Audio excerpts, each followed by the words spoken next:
You're watching Northwest Sports Tonight, brought to you by McDonald's.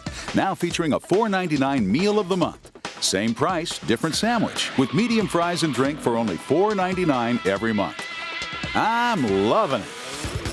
Into Freddie Montero, decent ball. If he can find some space, brilliant skill. Montero! Goal for Seattle! Another outstanding game for Freddie Montero tonight as the Sounders try to win on the road in Dallas. The Mariners close out their series with the Tigers, and it turns into a pitcher's duel at Safeco Field. And we'll hear from the Seahawks 2 days away from their first minicamp of the offseason. Welcome to Northwest Sports Tonight. The Mariners wrap up their homestand tonight, and the wins have not come easy. Eric Wedge looking for a little extra spark tonight against Detroit, and he does something the Mariners haven't done since 1978. He puts a catcher in the leadoff role. John Jaso went to the head of the line along with his team-leading batting average and on-base percentage. Jason Vargas, outstanding tonight. Facing Delman Young, blows it by him. 3 strikeouts in the first 2 innings for Vargas. He was on his game. Brendan Ryan, hot with the glove. Austin Jackson, the dribbler, barehands it and gets his man.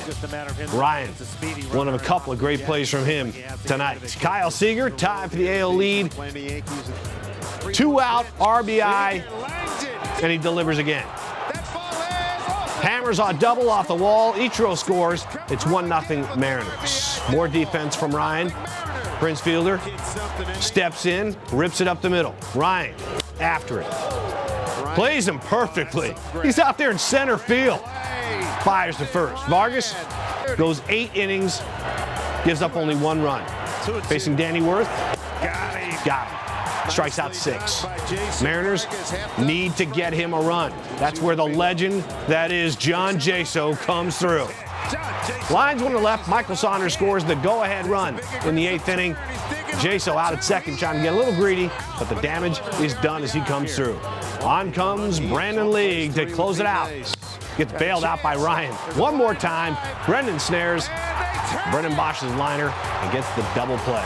It's a big play. Miguel Cabrera, 1 out left, and Cabrera delivers. Safeco Field keeps that one in the park, and Michael Saunders makes the grab. The Mariners win the series. They take out the Tigers 2-1 in the finale.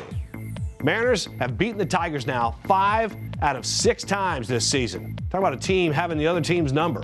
Again, Jaso, first Mariners catcher to hit leadoff since Bob Stinson back in 1978, and it pays off tonight. Well, he has been, and I think he thrives in those situations. He puts up good ABs.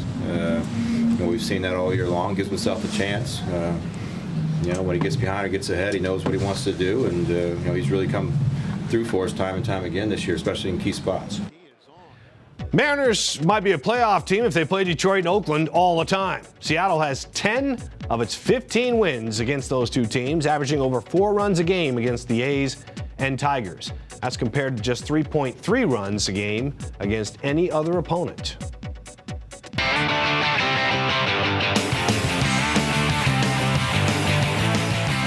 Sounders are playing their 3rd match in 8 days tonight, taking on FC Dallas. Seattle going for a 5th straight win, trying to add to the best start in franchise history. Brian Meredith making the most of his 2nd start in goal. Fabian Castillo with a run. Meredith aggressive, covers it up on the end line. Dallas in control much of the way through the first half. No Freddie Montero or Ozzie Alonso in the starting lineup. Mauro Rosales tries to carry the load. Gets stoned by Kevin Hartman. Rebound goes off the post. Rosales cannot believe he doesn't score from point-blank range. Dallas builds on that momentum at the other end. Andrew Jacobson steps in with a header. Scott Seeley shot. Meredith makes the save and controls the rebound. Great flurry out in front. Meredith heads up play there. He comes out and just steals it. Keeps this game scoreless at halftime. Ziggy Schmid sends Montero in for the 2nd half, and he makes an impact right away. 68th minute. Cordell Cato feeds him. Montero drives it. Montero starting to catch fire. Scores his 2nd goal of the year. It's 1-0. Sounders don't have to wait long for another one. Alex Kasky takes it up the wing, fires across. Look at Montero. Chooses to go with the header. Most people may not try to kick this ball in. He dives head first and pounds it home. 2 goals in 3 minutes. Sounders win their 5th straight game, 2-0 the final. Not bad for a guy who didn't even start. Montero now has 3 goals on the year, passing Eddie Johnson in that category. Seattle also puts together its 3rd straight clean sheet. For reaction, we toss it down to the man that called the match, Ross Fletcher and Casey Keller. Paul, thank you very much. Another great night for Seattle Sounders FC. 2 Freddie Montero goals in the 2-0 win over FC Dallas. Casey Keller, a 5th straight MLS victory. Where was this game really won for Seattle? The first half, Seattle had to weather a little bit of the storm. Castillo was a thorn in their side for much of the first half, creating lots of opportunities. Brian Meredith called to make a huge save in about the 39th minute. Ball crossed from Castillo, headed back from Jacobson, and then Seeley has a header on goal. And Meredith pulls out a great save, pushing it onto the crossbar. Second half substitution, Freddie Montero comes in for Mauro Rosales and makes a huge impact. Gets his 2nd goal of the season and then his 3rd in 3 minutes. Well, you could argue, couldn't you, that Brian Meredith save in the first half turned the game really in Seattle's favour, because that was an excellent piece of goalkeeping. Fantastic piece of goalkeeping. You know, you have to keep your concentration. Goes to the far post, shuffles over. Great job by Jacobson to put it on there. Meredith, huge diving save, puts it off the crossbar. And then Seeley takes a little bit too big of a touch when he comes around Jeff Park, and Meredith is able to smother. And what about the goals? Freddie Montero on at halftime. Great impact. Cordell Cato comes on for his debut. You see the 2 Dallas defenders kind of getting each other's way. Freddie Montero says, "Thank you very much." Slams it near post. Hartman gets beat. 1-0 Seattle Sounders. And then 3 minutes later, Rose connects with Kasky. Kasky says, "You're going to give me the space, I'm going to whip it in the box." Gets a little bit fortunate with the deflection. Freddie Montero beats his man to the ball, heads home his 2nd goal of the game. And so Seattle seeing it through for that 2-0 victory. Next up, RSL at home. Quick turnaround for Saturday's game. Could this be a big, big chance for domination in the West? Paul, back to you. Good stuff. Thank you, Ross. Thank you, Casey. Seahawks open minicamp Friday. It'll be Pete Carroll's first look at his new crop of rookies. It's a voluntary camp for veterans, but most players are expected to be there, especially Red Bryant. The big fella signed a $35 million deal in the offseason. He loves knowing he'll be in Seattle for a while. I have a lot more responsibility for us, continuing to be the leader that I have become and continue to progress as a player. But other than that, it feels about the same. When the rookies get to town, the list will include running back Robert Turbin, a 4th-round pick out of Utah State. Offensive line coach Tom Cable is excited to watch Marshawn Lynch join forces with Turbin. You like that. They're going to offset each other. It's kind of like changing gears, if you will, in your car. When you get Marshawn, he's going to bang on you and break tackles and run through tackles and make you miss and all that. And this guy's going to stick his foot in the ground, make you miss and finish. Now, the McDonald's moment of the day. McDonald's $4.99 meal of the month. Now featuring the 2 cheeseburger meal all this month. Rangers and Capitals in Game 6. New York up 3-2 in the series, trying to close it out. 1-0. John Carlson fires. Jason Chimera hammers home the rebound. Right place, right time. Caps win it 2-1 and force a Game 7, thanks to our McDonald's moment. Coming up, Greg Oden gives us a glimpse into his disappointing tenure in Portland. Blazers GM search heats up as well. We'll get a national perspective from SI's Sam Amick. And the latest on the Seattle Arena deal. Details on concern in the city council. We'll be right back.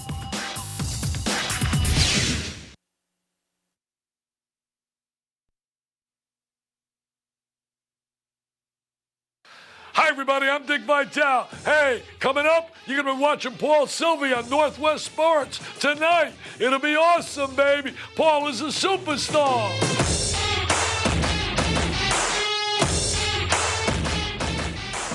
In a rare interview, Greg Oden opens up about injury-plagued 5 seasons in Portland.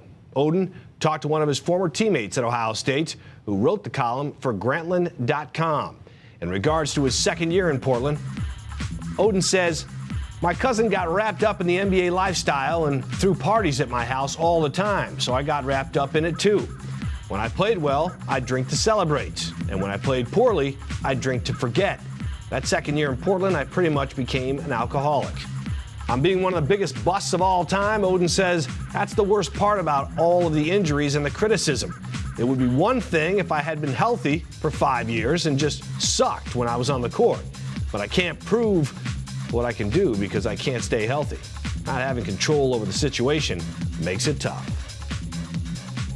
Well, let's keep it right there with Greg Oden and bring in Sam Amick, the NBA writer for SI.com. And Sam, I take you back to that 2007 draft. Before we talk about the Blazers general manager search, Oden or Durant back then?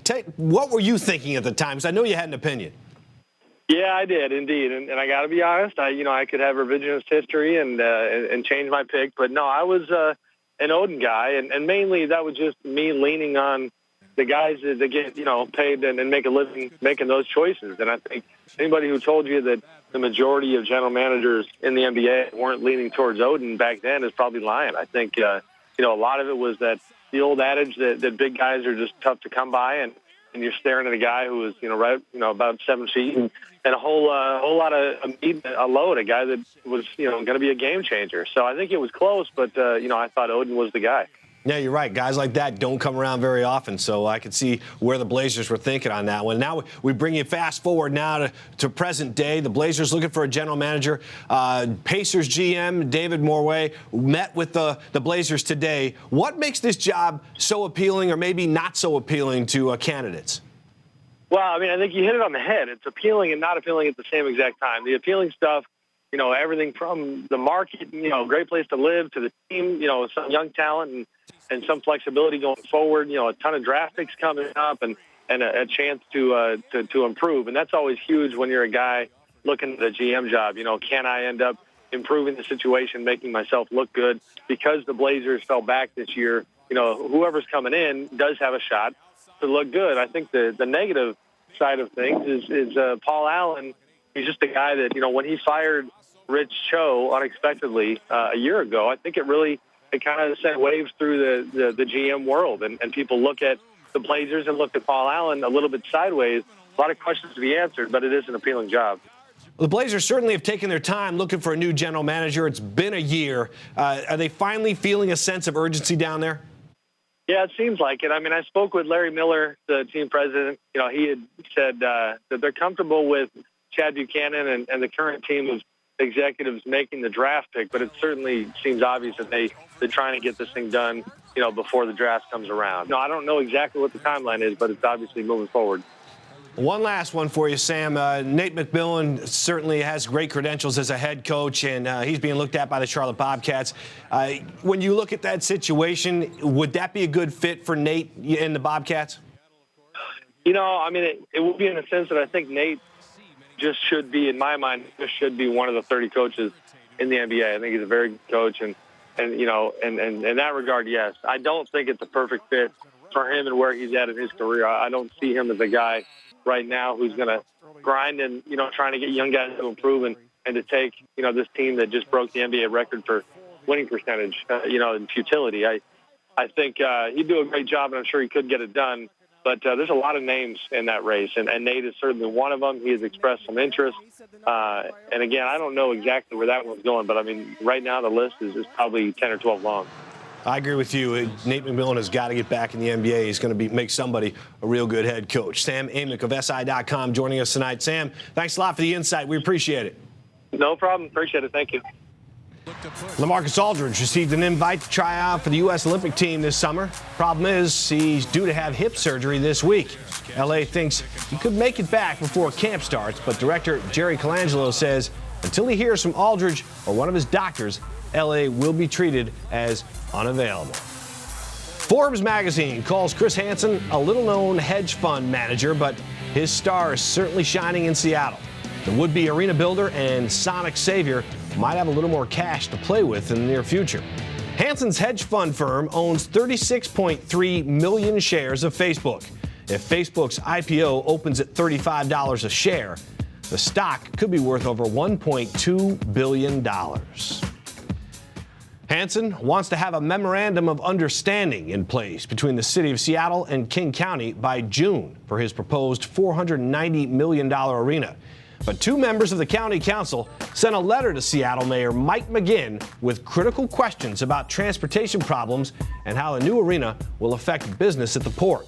Hansen has paid for a transportation impact study, and he's expected to release the findings soon. Up next, find out the three faces that'll be part of the Pac-12 Network broadcast team. One will look very familiar.